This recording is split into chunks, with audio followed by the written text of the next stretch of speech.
Welcome to the Ball Brad Show. It is Wednesday, January 24th, and Joe Biden, good old Joey, the child sniffer, the geriatric, the puppet, the guy that hits a golf ball backwards, falls up a flight of stairs, looks for dead people in the crowd, fights with his teleprompter, fumbles through his words, doesn't know his wife's name, doesn't know his name, is still the worst president in American history. Patriots, it's so great to be back with you on this fine Wednesday morning, and boy, oh boy, we have a jam-packed episode for today, so buckle up, because our lead story of the day is regarding a cover-up here, folks. A cover-up surrounding January 6th. A cover-up where there was pipe bombs laying around in front of the DNC and the RNC with the vice president-elect in the building. Oh, we're doing a deep dive. We got video footage, we got Tucker Carlson, we got it all for you today, folks. So Democrats have strained to make the case that January 6th was a violent insurrection, even resorting to false claims, such that police officers were murdered, even though we have the medical examiner's reports, and they're still going to peddle this falsehood, this lie, years later. But they have gone out of their way to avoid the one incident that you would think would best make their case and their point. The two purported pipe bombs outside the DNC and the RNC. Well, we got a Republican lawmaker who poured over thousands of hours of video footage and other evidence from January 6th, alleges that the bombs may have been planted by who? Law enforcement. He believes Democrats have backed off from the incidents for fear that the truth would be discovered. He makes a good point here.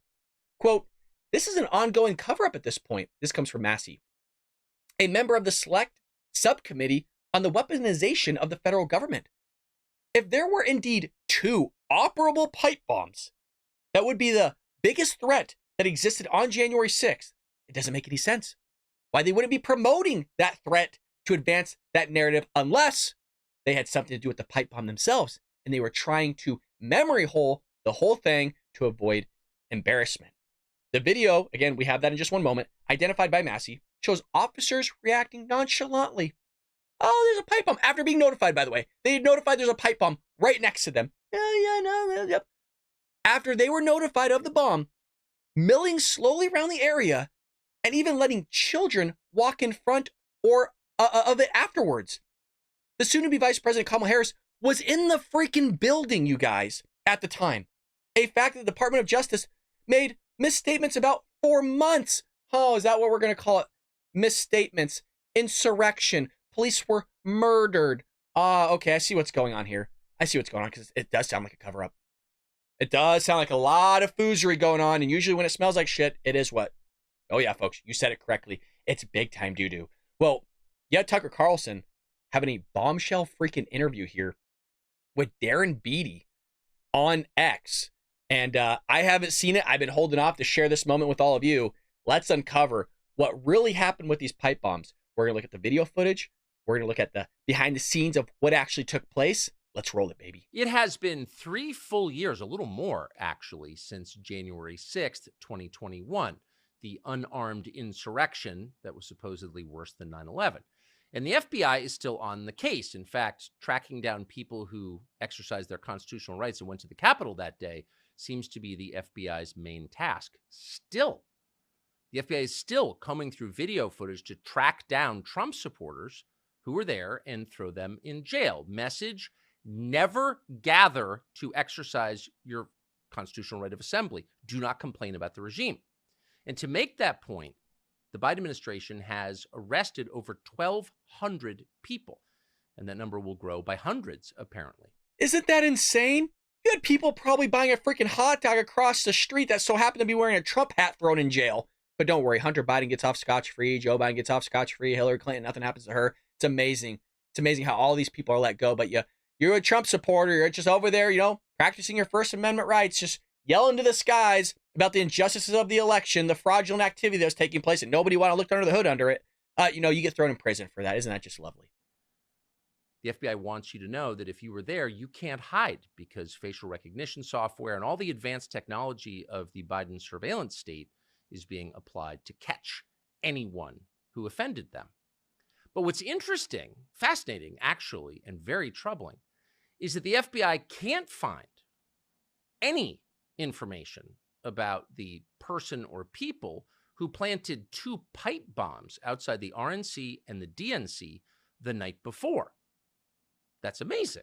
So here's the FBI's version of what happened with the bombs. The FBI releasing new video of the person suspected of planting those pipe bombs the night before the Capitol riot. And the FBI officially confirming those pipe bombs placed at the Democratic and Republican National Committee headquarters could kill. These pipe bombs were viable devices that could have been detonated, resulting in serious injury or death. The video offering specific detail on the suspect's movements. By 7:52, the suspect has made it to the DNC headquarters. The suspect sits on a bench and appears to fumble with that backpack. A bomb is later discovered in the bush adjacent to the bench. At 8:14, the same suspect walking down an alley next to the RNC headquarters. A bomb placed there as well before exiting the area, walking past the Capitol Hill Club. So you probably haven't heard a lot about that story since then. Nobody has. But a few months ago, there was a very significant development. Capitol Police quietly released new surveillance video from the moment, showing the moment that one of the bombs was discovered. And that video, if you watch it carefully and apply common sense to it, raises some very disturbing questions about what this was all about. No one in the media has picked up on this, of course. They're studiously not interested, which is very odd, because all they talk about is January 6th, but not the pipe bombs. Let's not talk about those. Virtually the only person in media who's been interested in this and pulling the thread on this from day one has been Darren Bey, who runs Revolver News. And he has updates on what he's found today. Darren, thanks so much for coming on. You've been on this story really since the day that it happened. For people who haven't followed this, and of course, no one else in media is talking about it, so many people might not know the details. Can you just give us a quick overview of the facts of these attempted bombings? I just want to pause real quick. Was anybody blown away with the fact, again, that Kamala Harris, the person that was about to be the vice president, was in the building with a pipe bomb just feet away from the building? Like, don't they do sweeps of this stuff? I mean, that's why Dan Bongino, an ex-Secret Service agent that literally protected many presidents, was like, even he thinks this is a cover-up, you guys. A guy that was a Secret Service member even thinks there's a cover-up going on. What the hell is going on here? And why does the media not want to talk about this? I'll tell you why, because there's something fishy going on. That's why. Absolutely, and thanks for having me again and for drawing attention to this, I think, critically important story at a critically important time. If you would, I'd like to explain this latest video that you described that has been released quietly and, I will say, extremely reluctantly by the Capitol Police, thanks to the efforts of Congressman Massey. I'd like to describe what's in that video because, just as a self-contained analysis, it's explosive in its own right, and then proceed to contextualize that in relation to our previous discoveries about the pipe bomb. So let's start with this video, and I hope people can see it on this interview and see it at revolver.news, where it is. We've just published it. And it's really remarkable. What it depicts is the discovery of the DNC bomb at approximately 1:05 p.m. on January 6th. And if you follow the timestamps closely, you can see this guy in a backpack come into frame at around 1:05. What he does is he first approaches a car, which is a Metro PD car, talks to the driver's side in the window for a while, then moves to the other side of the window, and then eventually moves and chats with somebody in a black SUV, which is a Secret Service car, chatting with Secret Service. In fact, we've learned through multiple sources that the Metro PD was part of that Secret Service detail. Why was the Secret Service there? We'll get to that in due course. But the guy finishes talking to the SUV and then leaves the frame. What the individual in the backpack is doing is alerting the Metro PD and the Secret Service of the fact that there is a pipe bomb just feet away that was planted by the park bench outside of the DNC. Now, for those watching this video, and everyone has to watch this video to follow along, the first thing that will strike you as remarkable is just how utterly unconcerned both the Metro PD and the Secret Service are about being informed that there was a pipe bomb literally within feet of them and within feet of their protectee, who was VP-elect Kamala Harris. You'll notice if you watch from approximately 107 to 109 in the timestamp, utterly lackadaisical, utterly unconcerned. Takes them minutes to even get out of their vehicles, at which point they're just kind of lingering around, uninterested, unconcerned. And then this alone is enough to be a national scandal and blow open this investigation with severity. And that is the Secret Service, the Metro PD. You'll see this. I couldn't believe it when I saw it. They allow a group of children cross the street in the direction of the pipe bomb and allow the children to walk within feet of the park benches where the pipe bomb was planted. Wow. The Secret Service agent as well is walking right with the children within feet of this bomb. Then, about a minute later, a Capitol Police officer walks even closer to the bomb, takes a picture of it, gives a thumbs up sign, leaves, after which point the Metro PD car, the Secret Service car leave, and then the video is over.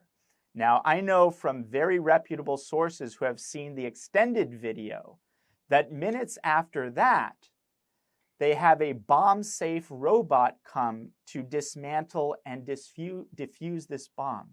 Now, people listening to this are probably asking themselves, first of all, why the unconcern from the Secret Service and the Metro PD? Unconcerned for themselves? Unconcerned for their protectee, Kamala Harris? Unconcerned for the children that they cavalierly allowed to walk within feet of this explosive device? And that concern juxtaposed and contrasted with the fact that they needed a bomb-safe robot to defuse this pipe bomb, this alleged pipe bomb. So those are the facts that are illustrated incontrovertibly in this video, and that I think as a self-contained analysis are sufficient to be a national scandal. But as I said, it gets far worse when we contextualize this information in light of the history of our reporting on the pipe bombs, which I'm happy to get into, but I'd like to pause in case you have any reaction to this.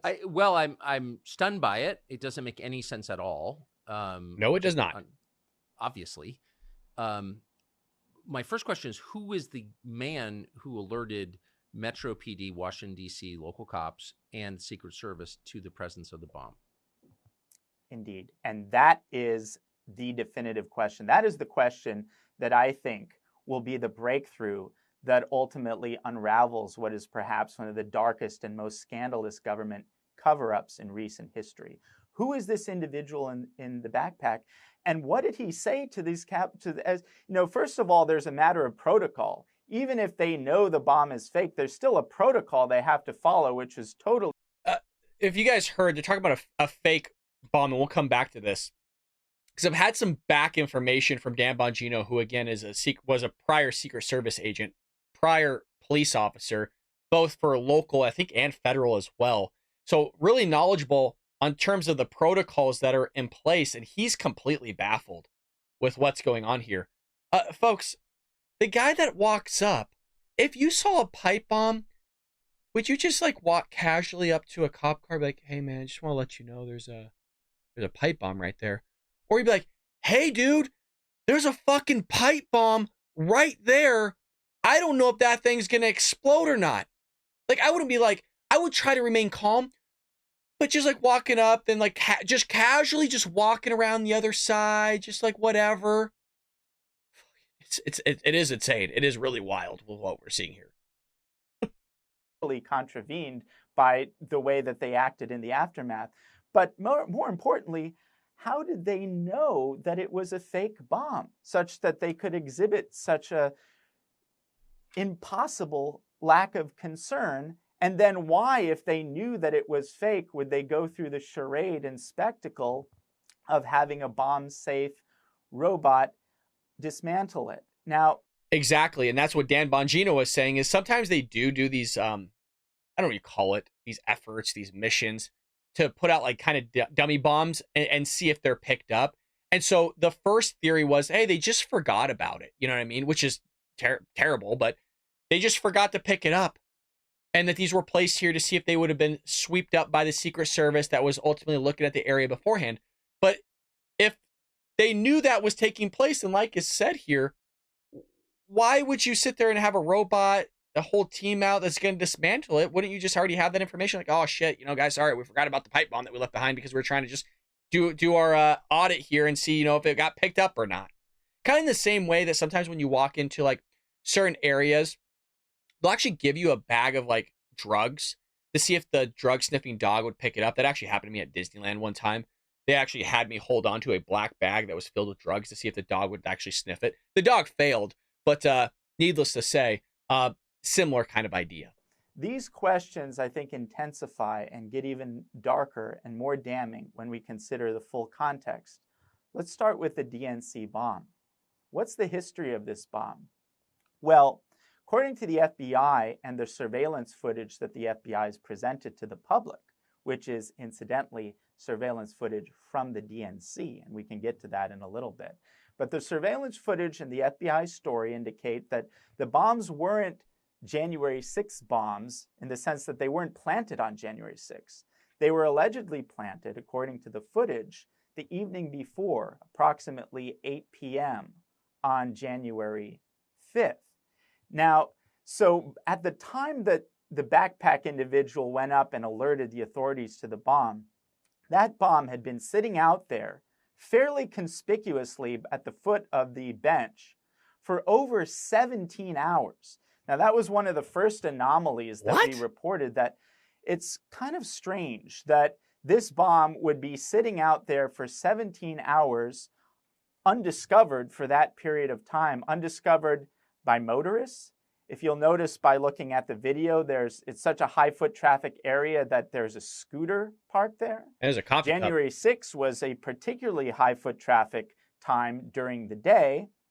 There is a regularly stationed DNC security guard right at those parking garages that managed to miss the bomb. And then, of course, the most spectacular and bizarre thing is that the Secret Service of the United States, which conducted a sweep before Kamala Harris went in there, they managed to miss that bomb too. So it was sitting out there for 17 hours undiscovered. That in itself is kind of hard to imagine.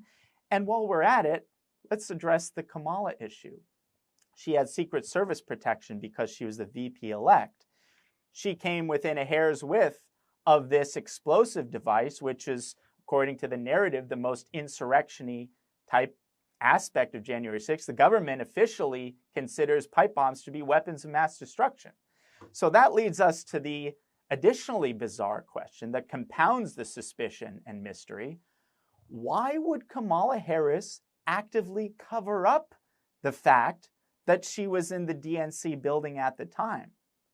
You would consider that someone like that, her political interests would be in milking that for all it's worth. Yes. Here is the first woman of color VP-elect who came within a hair's width of being killed by this live explosive device, and she doesn't mention it at all. Joe Biden considers January 6th to be important enough that there was even questions with why she was there in the first place. I forget what exactly else was going on, but somebody I was listening to was mentioning the fact of usually she would not be there in the first place. She would be at some other event. And so it's even odd, one, that she was there, and two, that she wouldn't even speak about the fact that this is taking place. And three, if you really did want to push the narrative of January 6th of just how terrible it was, which we have heard time and time again, not just from Democrats, but also the White House, like, why would you not speak up more about this? Like, they tried to kill me. They tried to blow me up.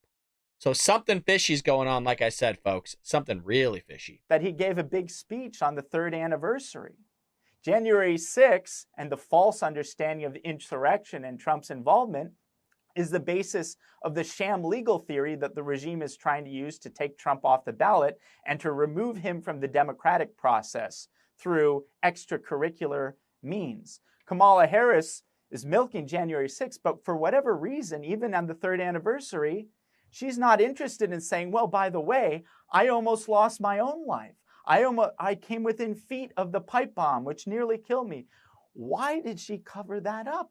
We must ask that question. That does not make any sense. A quick Folks, I'm telling, hey, you know what? It might be a nothing burger, but it really is weird, is it not? She's not really supposed to be there. She was supposed to be at another event. You came within inches of being blown to smithereens. You don't know if this thing was on a timer or on a cell phone trip. I mean, who the hell knows what actually took place? Because nobody's looking into it. And finally, thank God, we have Darren Bey from Revolver looking into this thing. And like I said, it might be nothing, but from a party perspective, meaning the Democrat Party's perspective, that's been willing to say just outlandish lies. For example, police were murdered because of these January 6th insurrectionists. Wouldn't it fit your narrative to like really push this? Because that's pretty insane, the fact that there was pipe bombs laying around.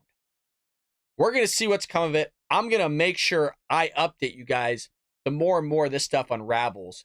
And I'm really curious. Do you think this is a nothing burger? Do you think this is all smoke and no fire? Do you think this is a conspiracy theory? Do you think there's a cover-up, folks? Let us know in the comment section or the live chat. Really going to be fascinated with what you think about this one. Well, moving into some other stories here, we had the Supreme Court talk about, or should I not say talk about, stopping Texas with razor wire. So people are shouting civil war, which nobody wants, by the way. But you're in this scenario now where what does Texas do? Do they fight back? Do they leave the razor wire up?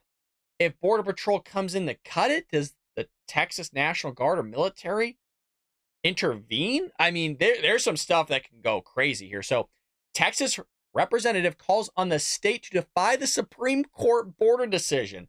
Now, I was reading a live chat yesterday, and some of you are going, hey, the law's the law. Whether we like it or not, we got to follow it. I do agree with you on this. But what do you do when you're being invaded and those at the highest level don't want to stop the invasion? Representative Chip Roy, who tends to have his head on straight, said on Tuesday that the Texas should continue to defend the southern border despite the Supreme Court's decision to grant an emergency request from the Biden administration. Roy said that the state had a duty to defend its citizens and should continue to do so after the Supreme Court ruled in a 5-4 decision that razor wire placed at the border by the state meant to deter illegal immigration could be removed by federal agents. Now, what Texas is doing right now is they're still putting up razor wire, which is kind of awesome. But what this allows Border Patrol agents to do is cut the razor wire and allow illegal aliens to pass through into the country. And we have yesterday's White House press briefing where Peter Doocy asks John Kirby a question about illegal migration. And it's probably one of the most insane things that I've ever heard from John Kirby. The spin he tries to put on it is probably worse than Karine Jean-Pierre's spin. So wait till we get to that clip in just one moment. He says they have a duty under the Constitution and every other norm of leadership of any sovereign state to protect its citizens, period. Full stop. There's no exception to that. I agree with him. You have violent gang members raping and murdering autistic children, taking their money, beheading them, wearing their teeth as necklaces. People think I'm joking when I say this stuff. Lighting people on fire, sex trafficking, child trafficking, drug trafficking, you name it, it is all happening. And our Supreme Court allows this to take place? Everybody keeps bragging, oh, look at Justice Roberts. He's going to have our back. The guy sucks at his justice. He's a lib. Justice Roberts is a lib. He allowed this to happen. And I think, didn't Amy Coney Barrett vote for this crap too? Some people, I'm telling you, folks, are wonky. They're like a reed in the wind. We don't know which way they're going to go. You would think this would be so obvious to protect a nation, right? To protect a nation. So what you have here is, this isn't over. Abbott is going to sit there and lay down the law, baby. Abbott vows to defend the Texas authority to secure the border after SCOTUS sides with Biden. And good on Greg. Give him the double middle finger, man. You have to protect your citizens, your constituents that voted for you. Governor Greg Abbott vowed to continue to fight for his state's right to secure the southern border after the Supreme Court sided with the Biden administration on Monday, ruling that federal officials may cut through razor wire that Texas installed to repel illegal immigrants. After Texas installed around 30 miles of razor wire along the southern border, the U.S. Border Patrol repeatedly cut through the wire to allow illegal immigrants into the interior of the country.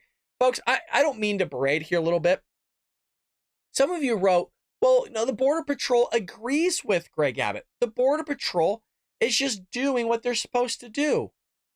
You know, at some point when you have 10 million people, I think maybe now's the time to say, you know what, F this. I'm not going to allow this to happen. I'm not going to cut this razor wire. Easier said for me than done because I don't work for Border Patrol. But Border Patrol is doing the bidding of the Biden administration. They're allowing this to happen. It's frustrating, man. I mean, you're putting a guy that's trying to do his best here for Texans and honestly America at large, and everything that he does is just being removed from the Biden administration. And then the Biden administration gets on the podium and says, oh, well, you know, we're doing everything we can. Really? Are you though? Are you though? And that's why you have immigration is now the top voter concern, supposedly, beating inflation now. I don't think so, though. I'm a little suspicious with this new poll here. Immigration is now the top concern on voters' minds, bumping inflation, which was previously at the top of the list, to second place, a new poll shows. And I'll show you why I'm a little suspicious about this poll in just one moment with an image. About 35% of voters said immigration was their top concern, while about 32% said inflation was their main concern, according to a Harvard Caps Harris poll. The third biggest concern was the economy and jobs, but I thought Joe Biden created 14 million new jobs. I thought we'd never seen an economy like this in the history of the world. He's doing great things. Of course, I'm being facetious. With 25% of people citing this as their top issue, the next biggest concerns were crime and drugs and healthcare. Hold on to all of this, by the way. Again, when I'm going to show you this image in just a second, your head's going to spin. You're going to spit out your coffee. Pull over if you're on the road, which were cited at 16% of voters. After those with the national deficit and national security, which tied for 14, and then the corruption in the environment, which were cited at 13%. So I just want to, let's refine this. 35% said immigration was the number one issue, 32% inflation, 25% citing that economy and jobs, and then you have 16% said crime and drugs, okay? All of which is being exacerbated by what party, you guys? What party is increasing illegal immigration? Which party has screwed us over with inflation? Which party has screwed us over in the economy and jobs? Which party is allowing crime and drugs to run rampant in their cities? Yes, you said that correctly, the Democrat Party, which is why I bring up this bad boy right here. Oh, right here. Interesting. Oh, God. New PA poll. SPNR today, well, I guess technically yesterday, releases its latest poll testing general election for President of the United States matchup between Joe Biden and Donald Trump. This right here, people say that's their number one issue. Democrats have caused everything. And for those on audio, it says if the election for president were being held today, I guess it would have been January 23rd, and the candidates were Joe Biden, the Democrat president, and Donald Trump, the Republican candidate, for whom would you vote? 47% said they would still vote Democrat, and 39% would vote Republican, with about 7 to 8-ish% not sure, and then 6% other. You just got done seeing the poll here. So if Democrats are causing all of this, the Democrats want more of this, and you're saying the number one thing is immigration? You're saying the number two thing is inflation? You're saying the number three thing is economy and jobs, and you obviously think he's doing a dog shit job because everything's going up, but you still vote for it? How does that make any sense to anybody in here? Are people just idiots now? Like, I hate to talk about my fellow countrymen and women like this, but help me process this, please. If you're going to say the number one thing is immigration, and then you're going to vote for the guy that's giving you more of the thing that you think is a problem, what the hell? If you think inflation, which was at 9.1% at a specific time, a 40-year high, is screwing you over, why would you vote in the guy that keeps rearing you from behind each and every year into office again for another 4 years so you get reamed from behind again. Am I making sense? Like, I swear sometimes I feel like I'm in the upside down, like it's ass backwards and that I'm not making sense. Well, crime's an issue in drugs. You idiots. It's your policy, you dirty libs. It's your policies that's making things worse, and you're gonna go vote for it again.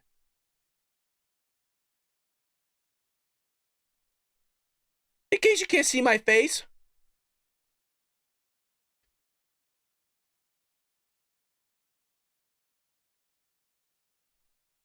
I don't know what the hell is going on, folks, but you got some wild stuff happening in this country. The fact that people, I told you this was going to happen. I told you don't sit there and rest. You got to get out and vote because you're seeing it here. People are still going to vote for Joe Biden in the millions, dude. In the millions, they're going to pour out for this guy. It doesn't matter what they said in the poll. The poll's bullshit. It's all mouth. It's all talk. People vote with their actions. The Democrats love the crime. Oh, God, they love the homelessness. They love you losing all your retirement. Oh, boy, do they love it. It's hitting over $34 trillion. Oh, boy, do they love giving illegal aliens $84,000 per illegal alien benefits. Oh, boy, do they love kicking our freaking veterans out of hotel rooms to replace them with illegal aliens. They love all of that. They love your son or daughter not getting the baby formula or on the shelves, but giving it to other people in other countries because you're second-class citizens. Democrats love being second-class citizens. Democrats would vote for all this stuff again. It's head spinning, and it drives me up a freaking wall because they can't process it. And I don't know how. I don't know what more. You know what? You want to know why they're going to vote for it? Because it hasn't impacted them. It's not bad enough, you guys. The people pissing on buildings, taking a shit in front of restaurants, it's not bad enough. San Francisco, it's not bad enough. They have a poop app that covers the entire city that you saw Ron DeSantis cover, which we talked about years before ever Ron DeSantis showed that image. And they'll still vote Democrat. I mean, they're just bending over. Yes, sir, may I have another? Every year they vote for this crap. They're idiots. If you're a lefty in here, you're a freaking idiot. If you're a lib in here watching this, do you like being dumb? You progressive idiots, do you like being dumb is my question. Like, how do you stay dumb? Everybody's born stupid, but you got to really strive really hard in life to stay stupid, and you keep voting for this crap. Are you dumb? I'd rather you not vote at the top of the ticket for Biden. Just don't vote for anybody then. Don't screw us all over because you got a knucklehead thing in your mind thinking, well, Democrats are going to fix it. These are the same knuckleheads in their localities that continue to vote for these leftist people like Chicago, and they keep getting more of which they try to go, well, we don't like it. Let me know if I'm making sense, folks. Holy lordy. Dude, it's so wild what we're dealing with right now. I get that they might not like Trump. I get it. Some people look at two different evils. I get it. Joe's reaming you.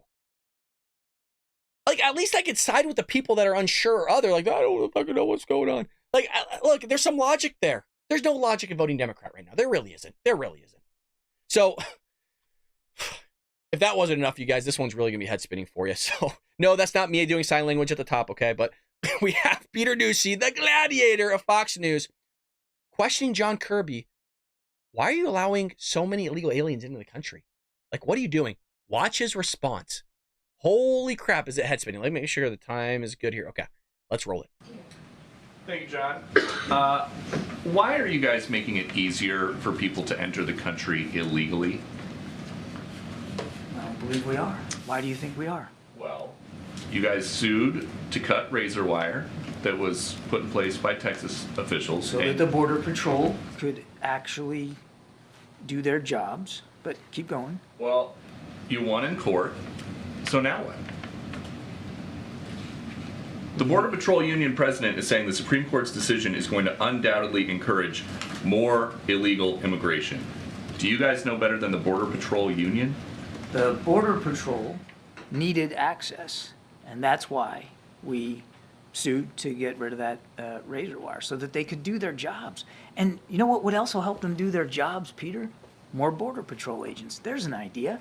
And if you go back to the supplemental request that we put in, there's money in there for some 1,300 additional Border Patrol agents. We want to help them do their jobs. We want to give them more resources. And the answer we keep getting back from House Republicans is no, no, no. Does razor wire work? Does razor wire work for what? Does it work for the Border Patrol to allow them to have the access they need to be able to better process people that are trying to get across the border? I don't think so, and that's why we asked for it. Did anybody else just catch that? Did anybody else just catch what this guy just said? Did he just say we got rid of razor wire to help them process people? Does razor wire work? Does razor wire work for what? Does it work for the Border Patrol to allow them to have the access they need to be able to better process people that are trying to get across the border? I don't think so, and that's why we asked for it to be removed. But what is the president's plan? This is happening just weeks after 300,000 people came into this country over the southern border illegally. The razor wire, officials down there think, was keeping some of them out. And you guys just sued and won to remove it. On behalf of the Border Patrol, who needed to have better access to it. Look, let me go back to your other question. And I know I'm running short on time, so I won't filibuster here, but what's the plan? Please look at the stuff we've put forward. The immigration reform legislation that the president put forward on day one. The work we're doing in the region. Just last week, we had Mexican officials here to talk about how together we have and will continue to try to stem the flow of migrants. You mentioned the numbers. No question there's a lot of people trying to make that journey, but it's not just to the United States, it's to other countries in the world, in the region. We're seeing historic movement. Not since World War II have we seen this many people on the move in this hemisphere. And the Mexicans are really stepping up and trying to do more on their southern border to keep that flow going north lower. And we have seen in recent weeks some success at that. The idea that we don't have a plan or a strategy or we're not taking this seriously is just not borne out by the facts. And, again, if the folks on the House Republican side are serious about border security, and they claim they are, then they should act on the supplemental request and, let's negotiate this in good faith. The president has said he's willing to make compromises. He's willing to negotiate in good faith. So let's have that discussion. Thank you. It's just, fuck. You guys, where do I start? Like, honest to God, we're here every single day dealing with these idiots. That's what they are. I'm sorry, you're an idiot if you really think, oh, razor wire, it's allowing them to do their job so that illegal aliens don't get all caught up in it, so they can come in. Like, you just you guys, I don't know if you caught that. He was equating the razor wire that's along the border where there's no wall, so they built a makeshift kind of security measure with razor wire to stop these people from being poured into the country. He's treating it. This idiot is treating it like it's a port of entry. John, you idiot. We have ports of entry. We have a process. The process isn't you just come wherever you want through the border where there's holes and come here illegally and be processed, which 85 upwards are being let into the interior of the country with court dates 7 years into the future or just no court date at all. They're not showing up for their court dates. We covered it. If you don't show up your court date, you should be deported. They don't want to allow it to happen. You have an invasion going on, you guys. A massive invasion, and Americans aren't woken up to this. Why? Oh, well, I'll show you why. Oh, well, this is why. Oh, no, that's why. They'll still vote for it. 47%. Oh, well, 38% say that illegal immigration is their number one issue. Then why are you still voting for it? Why are you voting for an administration, this knucklehead, that's sitting here going to lie? Well, I don't understand. Well, what do you mean we want more people to come in? You can't bear out the facts. You have 10 million people, you idiot. John, you're dumb. You're just as dumb now as jean-pierre. That's a big statement. That's a big statement. That's like shifting the corruption word from Hillary Clinton to Joe Biden. She's crooked Hillary. God, she is a sick son of a bitch. But we're moving corrupted Hillary to crooked Joe. Crooked Hillary to crooked Joe. That here, John, is you. You just went from being somewhat of a knucklehead to now you're just stupid like Karine. If you're going to pull this charades, you get moved into that category. So that's what's going on at the White House. Truly head-spinning stuff. I told you we're going to have a jam-packed episode today, folks. We had the freaking cover-up going on with these pipe bombs, where I guess Kamala Harris was at the DMC with pipe bombs outside. Now you have the Supreme Court ruling on a 5-4 decision to cut razor wire to allow more illegal aliens to pour into our country, to allow more terrorists to pour across our borders. to allow more sex trafficking, more drug trafficking, all this stuff is now being exacerbated by our Supreme Court, which is just freaking lovely. You have Chip Roy saying, hey, you know what? Don't side with the Supreme Court. Protect your borders. Which you had Greg Abbott come out and say, hey, you know what? We are going to protect the borders. Then you got this knucklehead going, well, we don't really side with what you're saying, Peter. And, you know, they should treat it as a port of entry, basically. The Border Patrol agents can't do their job with razor wire. Razor wire is like the #1 security measure that everybody utilizes. And you know what they said early on? Well, they're cutting themselves. They're cutting themselves trying to get through the razor wire. How about you don't go through razor wire? It's like having a moat full of fire and them crossing the moat full of fire going, they're burning themselves. Yeah, how about you don't sit there and step into the fire, you idiot? How about that? Somehow people just get to be stupid and we get to let them be stupid. And then we have to pay the repercussions for their stupid behavior. Hey, don't touch the hot stove. Sap, touch the hot stove. Well, now I got to pay your freaking health care bill. Isn't that just lovely? So we can go on freaking for hours for that. Well, it doesn't stop there. Oh, no, folks. It doesn't stop there. We're not even close to being done, baby. Wealthy Chicago suburb proposes allowing residents to sign up for housing migrants. They think they're going to get one up on us, you guys. Hey, we got to end up with something good here. Oh, we are. Watch this. Watch this. A suburban lawmaker outside Chicago, of course they'd be outside, so they're living the good life. They're not actually living in the thick of what Democrat policy is causing of crime, smash and grab, shootings, murders, all that other stuff. So proposed that residents be able to sign up to host migrants in their homes, noting that we do have a very affluent community. This guy's speaking on behalf of everybody, and they're going, holy shit, no. Who the hell is this guy speaking on my behalf? This councilman voiced the notion during a city council meeting last week, and a conservative account reacted to the clip on X on Tuesday. Quote, in light of the fact, I'm not going to support using other people's money to house or aid. I do know that there's a lot of people that do care, and I think we live in a compassionate community. So before we go down the road of, following suit on some of these other cities or taking action on, my idea would be, let's find out who's willing to help first. Because a lot of people say, oh, well, we'll be sanctuary cities. Now you're sanctuary cities. Oh, we're willing to help out. No, you're not. Eric Adams tried this in New York City already. He goes, hey, I'm calling upon New Yorkers to house these illegal aliens because our infrastructure is collapsing. Nobody did it. In the same way, those people do the street interviews that ask for people to sign up on behalf of like some sort of policy or whatever. And then when they realize that it impacts them, they go, oh, no. For example, hey, you know what? We should just throw millions of dollars at homeless. Cool. Would you like to sign up for homeless? Oh, yeah, I'll sign up right now. Cool. I'll sign the petition. Great. Where do you want to send that $100 to? What $100? Oh, you're going to pay for it right now. Oh, well, I don't have $100. It's a lot easier to do it with somebody else's money than your own money. You do the same thing with reparations. Oh, I think black people of color should get reparations. Perfect. Sign on the line right here. Would love to get behind this. Great. Cool. Where do you want that $100 to go? What do you mean? Well, that's part of the reparations. You're white. You sign this paperwork. We need the $100 so we can give this person of color the reparations. Oh, well, I don't have $100. How convenient. How convenient, little hypocrite.